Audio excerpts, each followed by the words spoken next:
आदाब नाजरीन, खुशामदीद है आप सब लोगों का। मैं हूं आपका मेज़बान शेख इमरान।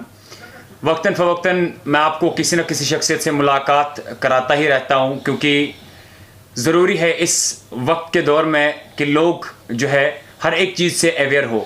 और आज वापसी में फिर से एक मर्तबा हमारे साथ सिटी हॉस्पिटल के HOD डॉक्टर नवीद नज़ीर शाह है। इनसे गुफ्तगू करना, बात करना केवल हम मुनासिब समझते हैं कि आप लोग जो है हर एक डर खौफ से जो है बाहर आ जाए। फिलहाल आज भी इनसे बातचीत करते, गुफ्तगू करते और थोड़ा सा आज फिर से इनसे जानते हैं कि क्या स्थिति है कश्मीर की, कहां तक ये थर्ड वर्ल्ड वॉर पहुंचा। नवीद साहब, पहले तो खैर मकदम है आपका। सबसे पहला सवाल जो लोगों के जहन में भी और मेरे जहन में भी है, दुनिया की बात करें, मेडिकल हेल्थ केयर सिस्टम हर एक, इटली सेकंड नंबर पे है। एवरीडे डेथ्स की अगर बात करें, हज़ारों की तादाद में डेथ्स देखने को मिलते हैं। और एज़ कम्पेयर टू कश्मीर की अगर हम बात करते हैं, कश्मीर में हर दिन देखा जाता है कि आज इतने केसेस रिकवर हुए, उतने केसेस रिकवर हुए। कश्मीर में ऐसा हम लोगों के पास क्या है जिसकी वजह से ये पेशेंट्स रिकवर हो रहे हैं और उन कंट्रीज़ में नहीं होते? देखिए, ऐसी बात नहीं है। देखिए, अगर हम ओवरऑल देखिए वर्ल्ड स्टैटिस्टिक्स के हिसाब से, तो हमारा जो ओवरऑल मोर्टेलिटी रेट है वो करीब 3 से 4% है। लेकिन अगर आप इन कंट्रीज़ की बात आप करेंगे, इटली की बात करेंगे या बाकी जहाँ पे डेथ रेट बहुत हाई हुए, ये डेथ रेट उन पेशेंट्स में हुई है जो एल्डरली थे।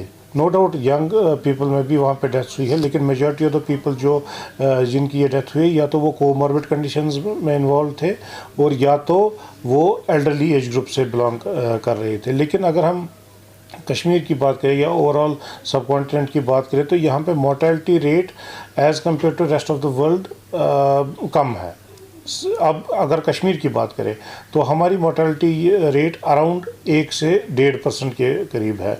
ये तब हो रहा है कि जब हमारी टेस्टिंग कैपेबिलिटी इतनी है। अगर हम टेस्टिंग कैपेबिलिटी को हम अगर इंक्रीज़ और करेंगे तो हमारे और ज़्यादा पेशेंट्स पॉजिटिव आने की इम्कानात हैं और उससे हमारी मोर्टेलिटी रेट जो है वो इससे ज़्यादा कम हो सकती है। इसमें क्या है, मतलब क्यों हो रहा है? मेजॉरिटी ऑफ द पेशेंट्स अगर जो वर्ल्ड वाइड भी हम देखें कि अराउंड 80% पेशेंट्स वो होते हैं जो एसिम्प्टोमेटिक होते हैं, यानी कि उनमें बीमारी के उतने अलामात नहीं होते हैं। हम यहाँ पे देख रहे हैं कि हमारे करीब करीब 90% लोग जो हैं वो ऐसे हैं जो एसिम्प्टोमेटिक हैं या माइल्ड सिम्टम्स में मुब्तला हैं। तो इस वजह से हमारे सीवियर केसेस की तादाद जो है वो कम है और ओवरऑल मोर्टेलिटी रेट जो है वो कम है, यानी कि डेथ रेट की बात मैं कर रहा हूँ। सेकेंड, उसमें डिफरेंट स्पेकुलेशंस हैं कि अगर कुछ लोगों का अंदाज़ा था कि BCG वैक्सीनेशन इसमें प्रिवेंट करती है, या मलेरिया जहाँ पे एंडेमिक होता है तो वो एक फैक्टर है, या इसमें ये भी हम कह सकते हैं कि अगर हमारा जैसे यहाँ पे फ्रीक्वेंटली हम देखते हैं कि रेस्पिरेटरी ट्रैक्ट इन्फेक्शंस होते ही रहते हैं हर इंसान में, तो हो सकता है वो एक क्रॉस इम्यूनिटी दे रहा हो अगेंस्ट दिस कोविड-19। तो लेकिन इस पर भी रिसर्च जारी ही है कि इस रिसर्च चल ही रहा है कि इसकी वजह क्या है। पहले हाइपोथेसिस थी कि जैसे BCG वैक्सीन है वो हमें प्रोटेक्टिव एक रोल प्ले कर रहा है, या मलेरिया एंडेमिक एरियाज़ है बाकी जहाँ पे भी मलेरिया एंडेमिक है तो वहाँ पे स्पेकुलेशन थी कि वो एक वजह हो सकती है। या अगर हम यहाँ पे देखें कश्मीर में, तो यहाँ पे रिकरेंट हमारे चेस्ट इन्फेक्शंस हर किसी को साल में 1-2 बार होते हैं, तो भी प्रेडोमिनेंटली वो वायरल होते हैं। और वो वायरल इन्फेक्शंस जो होते हैं वो हो सकता है हमें एक इम्यून सिस्टम को मॉड्यूलेट कर रहा हो, तो हमें एक एडिशनल प्रोटेक्शन दे रहा हो अगेंस्ट दिस कोविड-19। लेकिन ये इसमें भी हमारे पास कोई साइंटिफिक एविडेंस नहीं है, ये जस्ट स्पेकुलेशंस है। हो सकता है ये फैक्टर्स पॉसिबल हो सकते हैं जो जिसकी वजह से हमारे जो यहाँ पे पेशेंट्स हैं या लोग हैं वो इस बीमारी को बेहतर तरीके से टॉलरेट कर रहे हैं। नवीद साहब, और एक चीज़ आपसे समझना चाहूँगा चूँकि ज़रूरी है, आप मुझे बताइए कि यहाँ पे जो हमारे पॉजिटिव केसेस आते हैं पूरे कश्मीर की अगर हम बात करें, स्पेशली आपके हॉस्पिटल में, बीइंग एक पॉजिटिव केस आने के बाद उनको क्या ट्रीटमेंट दिया जाता है? लाइक कोई वैक्सीनेशन, कोई टैबलेट या कुछ तो दिया जाता होगा ना कि जिसकी वजह से वो रिकवर हो रहे हैं? नहीं, वैक्सीन जो है, देखिए ये वायरल हमेशा सेल्फ लिमिटिंग डिजीज़ होती है, वायरल डिजीज़। हमारे पास जो है, जो पेशेंट यहाँ पे आता है पॉजिटिव डिक्लेयर होता है, वो सिम्टोमेटिक हो या एसिम्टोमेटिक हो, उस पर पूरी ICMR की जो है गाइडलाइंस है कि उसको कौन से ट्रीटमेंट देना है, क्योंकि डेफिनेटिव ट्रीटमेंट तो अभी ना ही अवेलेबल है, ना ही कोई वैक्सीन इस टाइम अभी तक अवेलेबल है जिससे हम इस पेशेंट को दे सकते हैं या ट्रीट कर सकते हैं। लेकिन जो भी ICMR की गाइडलाइंस है, जिसमें HCQS था, एजिथ्रोमाइसिन था, वो मेडिसिन हम देते हैं, या बाकी अगर किसी को एंटीवायरल की ज़रूरत पड़ती है तो एंटीवायरल देते हैं। और सिम्टोमेटिक ट्रीटमेंट, जैसे किसी को पेशेंट को सिम्टम्स हो रहे हैं, ज़ुकाम हो रहा है, गला ख़राब हो रहा है या फीवर है, तो उसके लिए वो सिम्टोमेटिक ट्रीटमेंट हम दे रहे हैं। या किसी पेशेंट को ऑक्सीजन की ज़रूरत है, ऑक्सीजन देते हैं, या कोई वेंटिलेटर पे पेशेंट है तो वेंटिलेटर पे यहाँ पे अवेलेबल है। तो मतलब जो भी क्योंकि अभी इस पर रिसर्च चल ही रहा है कि डेफिनेटिव ट्रीटमेंट क्या देना चाहिए, और अभी तक हमारे पास ठोस कोई ट्रीटमेंट नहीं है। तो हम जो भी गाइडलाइंस हमारे पास है उसी के हिसाब से उनको ट्रीटमेंट कर रहे हैं और उसी से वो सेहतियाब हो रहे हैं। आप हमें और एक चीज़ समझना चाहूँगा आपसे, अगर यूके की बात करें, जर्मनी की बात करें या इंडिया की बात करें, इंडिया ने एक बार दावा किया था कि प्लाज्मा थेरेपी हो गई, वो सक्सेसफुल हो गई, या यूके ने ट्रायल करी थी, जर्मनी की अगर बात करें उन्होंने ट्रायल्स किए थे वैक्सीनेशंस की, लेकिन उस प्लाज्मा थेरेपी का फिर हुआ क्या? नहीं, देखिए, प्लाज्मा थेरेपी कोई डेफिनेटिव थेरेपी नहीं है, और प्लाज्मा थेरेपी हम उसके लिए रखते हैं रिज़र्व जो सीवियर केस में हो, सीवियर केस होता है, यानी कि कोई वेंटिलेटर पे पेशेंट है या क्रिटिकली इल पेशेंट है, उसके लिए रिज़र्व रखा जाता है। तो प्लाज्मा थेरेपी भी कोई हमारी डेफिनेटिव कोई ट्रीटमेंट नहीं है। उसमें क्या होता है कि अगर कोई पेशेंट जो पॉजिटिव हुआ होता है, उसका इम्यूनिटी डेवलप होती है, उसकी एंटीबॉडीज़ अंदर डेवलप होती है, उसी के ब्लड से वो एंटीबॉडीज़ प्लाज्मा निकाला जाता है जिसमें वो एंटीबॉडीज़ होती है, और जब कोई क्रिटिकली इल पेशेंट होता है या वेंटिलेटर पे होता है तो उसी में वो एंटीबॉडीज़ दी जाती है जो उसको इस इन्फेक्शन के फाइट करने में मदद देती है। लेकिन वो कोई डेफिनेटिव ट्रीटमेंट नहीं है, और ये उसी क्रिटिकली इल पेशेंट के लिए रिजर्व रखा गया है जो इस इन्फेक्शन में मुबतला होता है। वर्ल्ड हेल्थ ऑर्गेनाइजेशन की अगर बात करें, आप भी जानते हो, इंडिया की अगर बात करें, 4th फेज ऑफ लॉकडाउन चल रहा है, लॉकडाउन का 4th फेज, लेकिन वही वर्ल्ड हेल्थ ऑर्गेनाइजेशन डिक्लेयर करती है कि कोविड-19 का जो मतलब 2nd फेज होगा वो मोर डेंजरस होगा। ये थोड़ा सा समझना चाहेंगे। एक साइड से वर्ल्ड हेल्थ ऑर्गेनाइजेशन कह रही है कि लोगों को डरने की जरूरत नहीं, दूसरे साइड से ये स्टेटमेंट आ रहा है, थोड़ा सा आपसे समझना चाहेंगे इसके बारे में। देखिए, मैं एक चीज़ कहूँ कि लॉकडाउन का मकसद ये नहीं था कि ना ही इसका ये एक्सपेक्टेशंस थी कि उससे कोविड इन्फेक्शन ख़त्म हो जाएगा। ये बेसिकली एक बाइंग पीरियड था जिसमें हम अपने एक तो लोगों में हम अवेयरनेस पैदा करते, ये बीमारी क्या है, कैसे इसको रोक सकते हैं, कैसे इसको इन्फेक्शन में स्प्रेड होने से हम बचा सकते हैं, हमें क्या प्रिकॉशनरी मेजर्स लेने चाहिए, और हमारे हेल्थ केयर इंफ्रास्ट्रक्चर को बिल्डअप इस पीरियड में होना था, तो ताकि आगे जाके अगर हमारे कोई केसेस आएंगे तो उसके लिए इंफ्रास्ट्रक्चर बिल्डअप करना था। तो लॉकडाउन ये इन्फेक्शन को ख़त्म नहीं करेगा। जो ही लॉकडाउन जब ख़त्म होगा फेजेस में, या पूरा लॉकडाउन फिनिश हो जाएगा, तो उसके बाद हमें एक्सपेक्टेशंस है कि हो सकता है हमारे केसेस जो है वो इंक्रीज़ हो सकते हैं। लेकिन उसी टाइम ये हम लोगों में अवेयरनेस पैदा करने की कोशिश कर रहे हैं कि जो प्रिवेंटिव मेजर्स हम इस टाइम ले रहे हैं, जो भी हेल्थ एडवाइजरीज है या एडमिनिस्ट्रेटिव एडवाइजरीज इस टाइम है या उस टाइम आएंगी, उन पर अमल करने की ज़रूरत है, क्योंकि उसी से हम इस फेज़ को हम मतलब ये इन्फेक्शन स्प्रेड करने से हम रोक सकते हैं। वरना तो ये कोविड-19 का इसको इरेडिकेट जब तक कोई वैक्सीन नहीं आता है, हम इसको ख़त्म नहीं कर सकते। ये तो हमेशा पार्ट ऑफ लाइफ ही है, इसलिए हमें अपनी लाइफस्टाइल में चेंज लाने की ज़रूरत है। और जो ये प्रिवेंटिव स्ट्रेटजीज़ हैं, हैंड वॉश हो, सोशल डिस्टेंसिंग मेंटेन करने की बात हो, सोशल गैदरिंग्स अवॉइड करने की बात हो, सैनिटाइजर्स का यूज़ है, मास्क का यूज़ है, इसको हमें अभी लाइफस्टाइल में पूरे अपनाना ही है कम्प्लीटली, ताकि हम इस इन्फेक्शन को आगे प्रिवेंट करने से रोकें जब तक हमारे पास वो वैक्सीनेशन का ऑप्शन अवेलेबल होगा। बीइंग एज अ एचओडी अगर इस हॉस्पिटल की बात करें, सीडी हॉस्पिटल से ज़्यादा मैक्सिमम केसेस जो है सीडी हॉस्पिटल से ही देखने को मिलते हैं। मीडिया बुलेटिन सामने आती है, हर किसी दिन डिक्लेयर होता है कि सीडी हॉस्पिटल से इतने केसेस आते हैं, उतने केसेस आते हैं। और एक चीज़ समझना चाहूँगा आपसे कि जम्मू कश्मीर की अगर बात करें, अगर 90 केसेस, इससे पहले भी मैंने आपसे सवाल किया था, आपने इसका जवाब कॉन्टैक्ट की बात करी कि कॉन्टैक्ट एंड ट्रेसिंग है, लेकिन तब से लेकर अभी तक शुरुआत में 10, 12, 15 केसेस, 20 केसेस, 50 केसेस, अब जाके 90, 110, 120, 80 केसेस आते हैं, और उसमें मैक्सिमम केसेस जो है स्पेशली कश्मीर से ही क्यों देखने को मिल रहे हैं?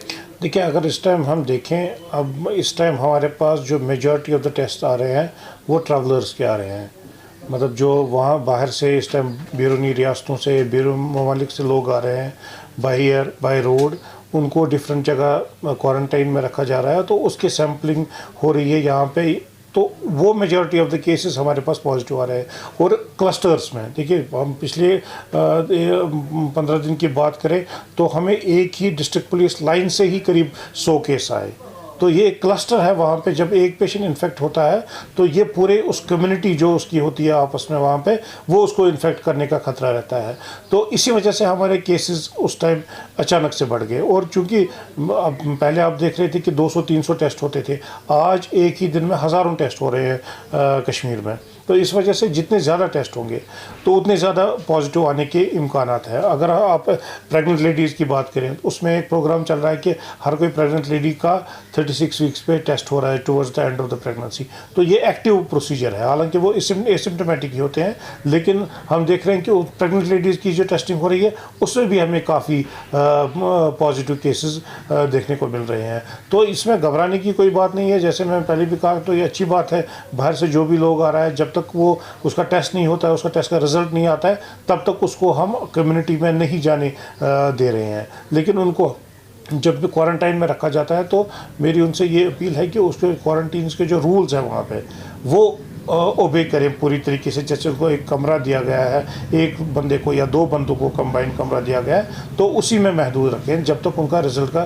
टेस्ट का रिपोर्ट नहीं आएगा। क्योंकि अगर वहाँ पे वो क्वारंटीन फैसिलिटी में अगर वो एक ही साथ जमगठा लगाएंगे या एक ही जगह बैठेंगे, तो उसमें अगर एक पॉजिटिव हुआ, जब तक उनके रिपोर्ट्स आएंगे, अगर वो बाकी लोगों से वहाँ पे मिलता रहा तो बाकी लोगों को भी इन्फेक्ट कर सकता है वहाँ पे। इसलिए क्वारंटीन में तो रखा जा रहा है, लेकिन उनको जो क्वारंटीन के रूल्स हैं उन्हें फॉलो करने की ज़रूरत है, ताकि उनसे ये आगे इन्फेक्शन ना फैले। नवीद साहब, और एक चीज़ ज़रूरी समझना चाहूँगा आपसे, जितने ज़्यादा केसेस आ रहे हैं अब उतने ज़्यादा कश्मीरी सड़कों पे आ रहे हैं। आपने भी देखा होगा, आपने कहा कि लॉकडाउन जो है लोगों को अवेयर कराने के लिए था। अब कैसे, मतलब अब लोग सड़कों पे भी आ रहे हैं, अवेयर भी हो रहे हैं, तो अब क्या देखने को मिलेगा? नहीं, देखिए, मैं कह रहा हूँ कि अगर हम प्रिकॉशनरी मेजर्स ना लें तो ये प्रॉब्लम तो और नंबर ऑफ़ केसेस दिन ब दिन बढ़ते जाएंगे। अगर लोग लॉकडाउन ख़त्म होगा या अभी रिलैक्स हो रहा है धीरे धीरे, उसके बाद ख़त्म भी होगा, लेकिन जो लोगों में अवेयरनेस है उसको प्रैक्टिकलिटी में लाने की ज़रूरत है। जैसे मैं पहले भी कह रहा था, मास्क, जब कोई बाहर जाए तो मास्क पहन के जाना है, या अगर किसी फॉरेन बॉडी को टच किया तो उसके बाद hand wash, sanitiser use, social distancing maintain करना जितना भी पॉसिबल हो, या सोशल गैदरिंग्स को अवॉइड करना। अगर इस पे हम अमल कर सकते हैं तो इस प्रॉब्लम को हम आगे बढ़ने से रोक सकते हैं। नवीद साहब, लास्ट मेरा सवाल इसके बाद, क्योंकि आपका ज़्यादा टाइम नहीं लेंगे, शुरुआत में वापस जाऊंगा। आप भी जानते कि वहाँ से शुरू हुआ था, चाहे वेदर वो मैन मेड हो या क्या हो, उसकी अभी वेरिफिकेशन नहीं हुई है। हालांकि वहाँ पे बताया जा रहा है कि जैसे आपने भी इंटरव्यू में कहा था कि उन्होंने प्रॉपर लॉकडाउन किया था, किसी को भी बाहर नहीं आने जाते थे या किसी को कॉन्टैक्ट में नहीं लिया जाता था।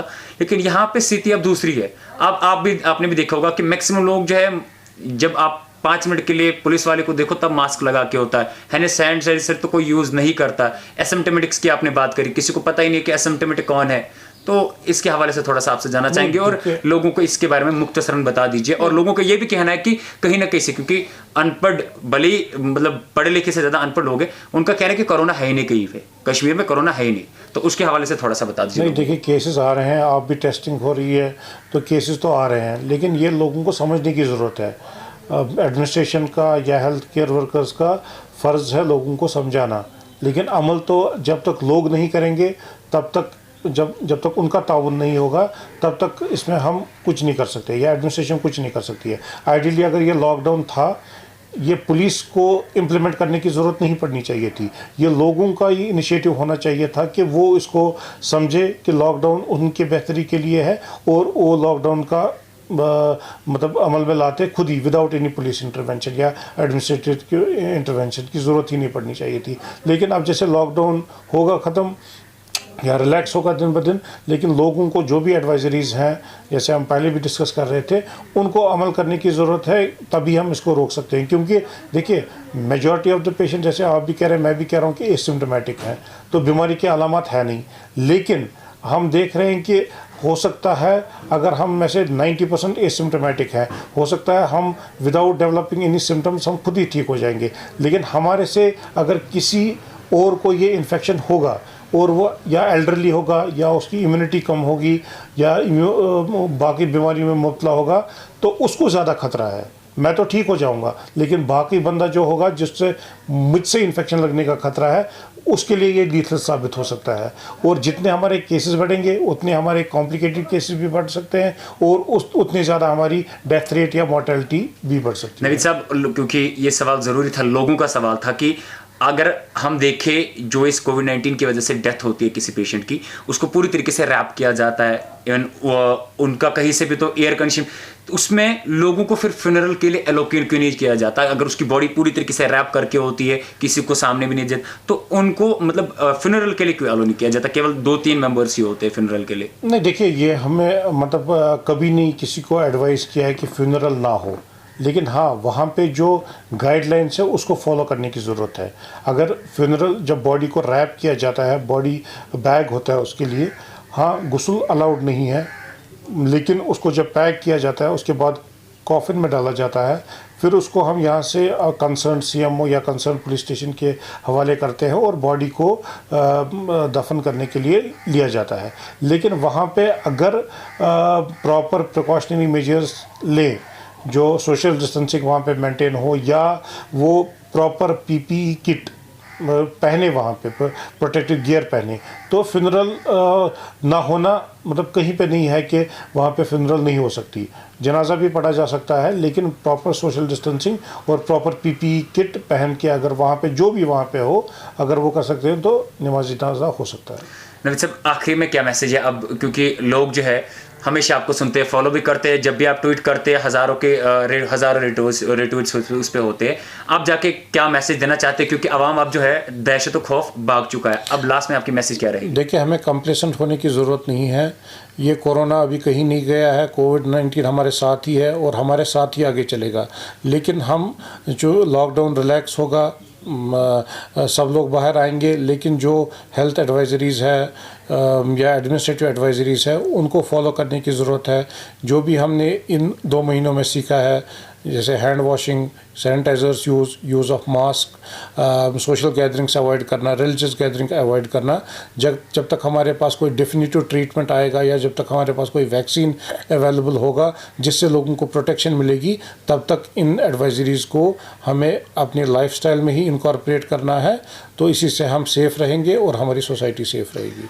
ये हमारे साथ सिटी हॉस्पिटल के एचओडी डॉक्टर नवीद नज़ीर शाह थे, जिनके लिए आप लोगों ने सवालात भेजे थे कि जो हमने इनसे पूछे। उम्मीद है कि हर एक सवाल का आप लोगों को जवाब मिल गया होगा। आगे जाके इंशाल्लाह फिर से किसी न किसी शख्सियत से आपके साथ मुलाकात कराएंगे। नवीद साहब, आपने इतने बिजी शेड्यूल में अपना वक्त दिया, उसके लिए बहुत बहुत शुक्रिया।